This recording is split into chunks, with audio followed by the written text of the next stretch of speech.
Hello, greetings from Gaming, Austria. My name is Dr. Katarzyna Dudek, and today I'll be talking about the theology of clothing and putting on Christ in George Mackay Brown's poem Saint Magnus. Let's begin with the text of the poem. Saint Magnus by George Mackay Brown. What road did you come, traveller, to this place? At the first station I had a white coat put on me, a silver ring. I went with a soldier through the rage of a sea battle. I ruled in turbulent islands. Hakon, my cousin, and I, we smoked pirates out of caves in Shetland. There was this chessboard between Red Earl and Black Earl. Ruined crofts, breached boats, a people with gaunt faces. Between Magnus and Hakon, how should dove wings fly out and a hawk fur on a mailed fist? I passed last night in the kirk here in Aigilsea. At dawn an old priest said mass. Now I have come to the last station. This stone seems better to me than my carved chair in Bearsea. A red martyr coat? Domine, non sum dignus. The butcher Leafolf has come up weeping from the stew pot. His axe is the key for the unlocking of the door into light. This poem was written in 1995, just 1 year before the death of George Mackay Brown, and then it was published in his posthumous collection Northern Lights in 1999. It gives a summative and retrospective interpretation of the life of Saint Magnus, a story that absorbed creative powers of Brown for decades. This story became a focal point of many of his poems, not only poems, a play, a novel, an opera libretto. So a pressing question would be, what is so fascinating about this particular saint? How possibly Mackay Brown did not consume his resources by rewriting the same story over again? My husband just cannot believe that after having written a novel, Brown was still able to produce lines of poetry. And of course, Brown can be easily accused of repetitiveness. We have the same images, themes, characters, places present in those stories and poems. But there seems to be a method. As we read those texts, we participate in this ongoing process of defamiliarizing the familiar. And the aim is to find meaning and to turn those poetic lines into a ritual, because repetition is this formal feature of ritual performance. And no two poems on Magnus are too similar. They tell the same story, true, but in a different manner, using different genres, from a different point of view, using different voices, highlighting different aspects. This poem, Saint Magnus, stands out in its brevity and apparent simplicity. We have just 10 stanzas, 28 lines altogether. And there is also this, what seems to be a matter-of-fact manner in narrating Magnus's life. We just get chronologically the main events of his life leading up to his death on Easter Monday in 1117. Unlike in other texts on Magnus, there is no focus on common people, on the miracles that followed his death. We cannot hear the familiar voices of Jock and Mary, the two tinkers, which I think are present in most Brown's texts on Magnus. We also don't get any insight into Magnus's inner struggle. One common feature, though, and one element that is present in this poem, and which somehow repeats in other texts as well, is the image of the coat. So now the two questions that we are to answer as we analyze this poem are the following. What is the symbolic meaning of the coat in this poem? And what is the meaning of Saint Magnus's story and his sacrifice, and how the symbol of the coat may help us to unlock the meaning, so to say, and relevance of this 12th century martyr saint. The poem opens with with a question. The person that the person that initiates the conversation apparently does not know who Magnus is. The Earl is taken for a traveler, a pilgrim, and is not defined by his committal dignity. In a way, Magnus becomes an everyman, and his story is this a story that could be anyone's. And of course, the metaphor of life as a journey, self, a traveler, aids such reading. Magnus, in his reply, identifies his life as a spiritual pilgrimage in the footsteps of Christ. Then he identifies himself as alter Christus. This indication of the first station, of course, and beyond any doubt, foreshadows his death.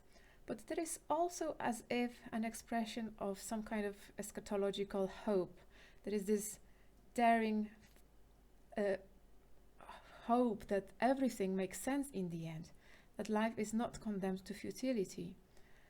Because if the first station assumes the last, it also gives or foresees the hope of resurrection. And the mentioning of the coat and the ring at the beginning of Magnus's passion somehow open up to literal and spiritual readings. Because what is this coat? What is this ring? Of course, it can be the coat of earldom, and the ring may be the symbol of power.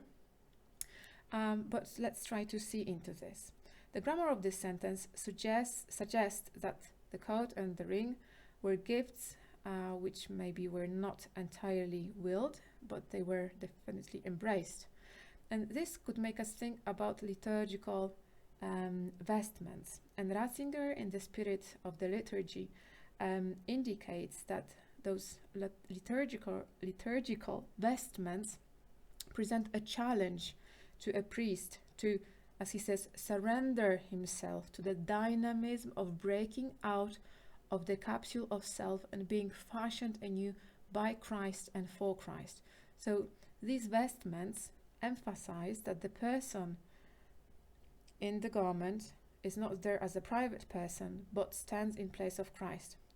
If so, Magnus, symbolically wearing priestly garments, presents his life as a preparation for the participation in the vicarious sacrifice of Christ. What's more, white garment, of course, brings to mind the sacrament of baptism.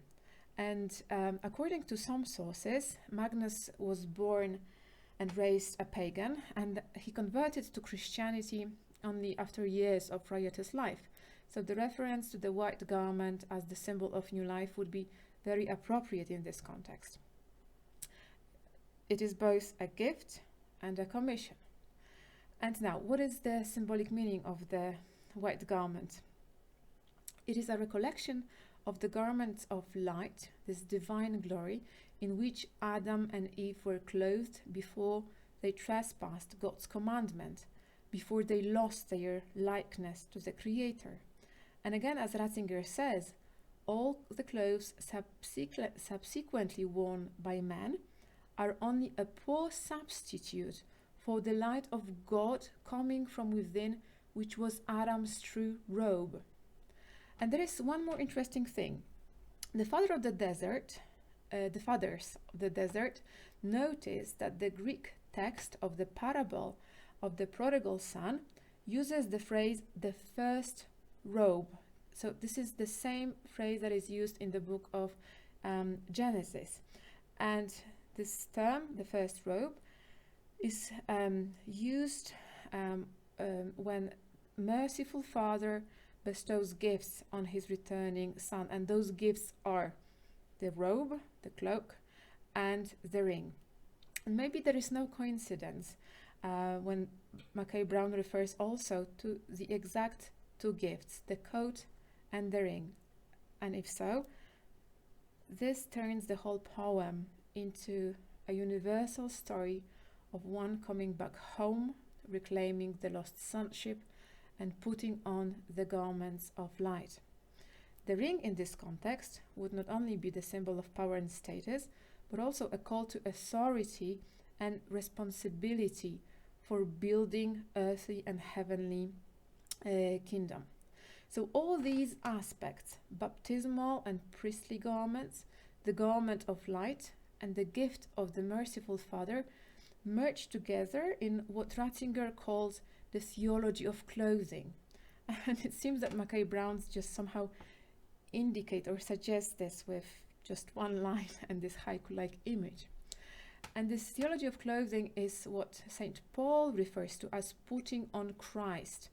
And he repeatedly uses this phrase in his letters to the Galatians, Colossians, Romans, and Ephesians. Ratzinger explains that the image of putting on Christ that St. Paul uses was developed by analogy with men's putting on cultic masks, and that was part of being initiated into mystery cults. And of course, for St. Paul, there's no question of masks or rituals, but this is to indicate the process of spiritual transformation. Origen, in his first principles, says that to put on Christ means to acquire virtues. It is putting off the old nature and putting on the new, or as St. Ambrose would say it, reclaiming the image in which we were made. Some other commentators suggest, and this is interesting, this is also a motif used by Browne in his novel Magnus and in some other poems on Saint Magnus. To put on Christ means to prepare a garment for the wedding banquet. So somehow this imagery of putting on Christ, putting on clothing, and preparing for the wedding banquet, as in the parable of the wedding in Matthew chapter 22, are also present in Browne's other text on Magnus. And this spiritual transformation assumes growing in virtue, and in further stanzas, in stanza 3 and 4, we see that there is this attempt at presenting Magnus's growth in virtue. In particular, stanza 3 refers to the battle to which Magnus was taken on the side of the King of Norway, but the young Earl refused to fight. Instead, he kept on reading his Psalter, unprotected from the ongoing fight. Interestingly, in the play The Loom of Light, Browne makes Magnus read passages from the scriptures which talk about clothing oneself or being clothed with garments. So here Magnus seems to take the call to arm himself with the word of God quite literally. His rejection of violence and standing against unjust aggression builds up his spiritual strength and valor, and this makes him in turn ready for a spiritual warfare and suffering which are to come. Perhaps this wording and imagery going through the rage of the sea, alludes to the crossing of the Red Sea, and that would emphasize even more the growing in faith and trust. But of course, it also indicates a long journey before reaching the promised land. Stanza 4 refers to the period in which Magnus and Håkon ruled together over the divided earldom, and among other things, they went on a joint expedition against Shetland Vikings. The 2 points that I would like to make here are the following. Firstly, Magnus was not just a pacifist, he was ready to embrace the responsibility of the code of state. So fighting was part of this responsibility. Secondly, the history of Magnus and Håkon is as if archetypal. It follows into the pattern of two kings fighting over dominion. And this idea of brotherhood may help us define the sense of sacrifice. Weldon, discussing Ratzinger's theology of sacrifice, points out that there are many stories in scriptures which feature two brothers and when one brother is chosen by God, when he's set apart to be holy, this brother is chosen for the purpose of saving the other brother. So we have the elect one as the brother of the non-elect, and more importantly, the elect one is rejected for the salvation of the non-elect. So this is another element that turns Magnus's story into a universal story, and also this element of the poem refers to this vicarious election, which, as we know, will become vicarious rejection. Magnus's death will prevent the coat of state from being torn, and there is another analogy: Christ's seamless garment was never to be torn as well. Stanza number 5. Here we see the world moving into chaos and fragmentation as the discord between two brothers arises. Magnus definitely recognizes the hardship and pain of his people, and next step will be to take their burdens as his own. And the answer to the question raised in the 5th stanza, the question what could bring back order to chaos, is nicely presented in Brown's and Orkney tapestry. What is needed in Orkney is not a peace treaty, but something in the nature of a sacrifice, true immaculate death of the dove. And as Magnus prepares himself, and we are now in stanza 7, as he prepares himself to face his last station, he spends the night in church and listens to Mass in the morning. And even those lines of stanza 7 are sparse in details and as if emotionless, what comes to mind is Christ's night prayer in the Garden of Gethsemane and final submission to the will of the Father. So passing the night in the kirk is Magnus's Passover, and as he participates in the sacrifice before his sacrifice, he embraces the reality of himself becoming a Eucharist for others. The utter solitude of a person spending night in the church, alone in the church, is replaced by the sense of community, as in the Mass, Magnus is joined to Christ and Christ's people. And as we read in another poem by Brown, even tinkers can drink from this cup. When in stanza 8 Magnus approaches his last station, he seems to be fully reconciled with his coming death. The stone here suggests an offering stone, an altar. It seems to Magnus better than his royal chair. He's ready to give up his royal power and embrace the cross. He's ready to get estranged from the world to be for the world.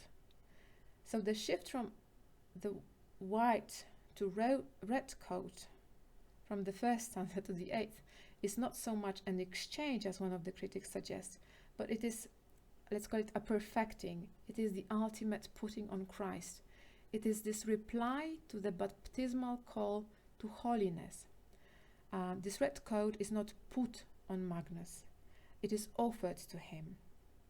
Humble acceptance is Magnus's final fiat. And what is interesting,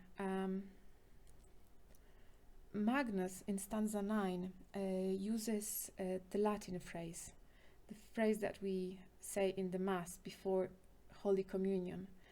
So he uses the language of universal church, and it seems to accentuate that Magnus's particular sacrifice is in the communion with the universal Church of Christ. So again, we see the particular and universal merged together. And the last stanza, even though the lords of Hakon demanded Magnus's death, no one really wanted to kill him. No one wanted to give this final blow. So the task was assigned to the butcher. And as the sagas report, he was weeping as he was performing this unwanted act. And now in the poem, Magnus does not see the axe as the tool of murder, but as the key for the unlocking of the door into light. So this axe is transformed into something of higher order. So it is also not Leopold, the butcher, who makes the offering. He does not seem to be aware of the significance of this act. Magnus sacrifices himself, and unlocking the door into light is the moment of unification with God. And the light imagery recalls our discussion of the garments of light. So here, this is the moment of reclaiming the image and likeness of God. The call to be holy that Magnus and all Christians alike received in baptism is fulfilled in the sacrificial offering for the sake of others. So part of being in the image of Christ is to bring order to chaos, and that was the meaning of Adam's luminosity. He was the bearer of light. He was the one who was giving meaning to the reality, who was naming the surrounding reality. So when Magnus puts on Christ in the act of sacrifice, he brings order to chaos, peace to his people, light to darkness, hope to the faithful.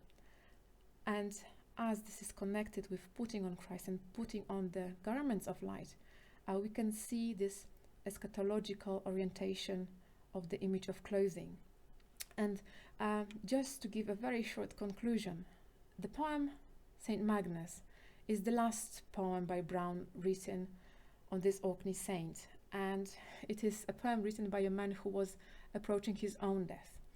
And in this poem, Browne focuses more on the spiritual rather than social, communal, historical, mythological aspects of the story. So as a result, we get the testimony to the eschatological dimension of human existence, perhaps a dimension rediscovered for a contemporary human person. This eschatological perspective enables one to recognize that we journey towards the same destiny with the hope of unlocking of the door into light, regaining paradise lost, and putting on the garments of light. Thank you very much, and hopefully see you in Ireland.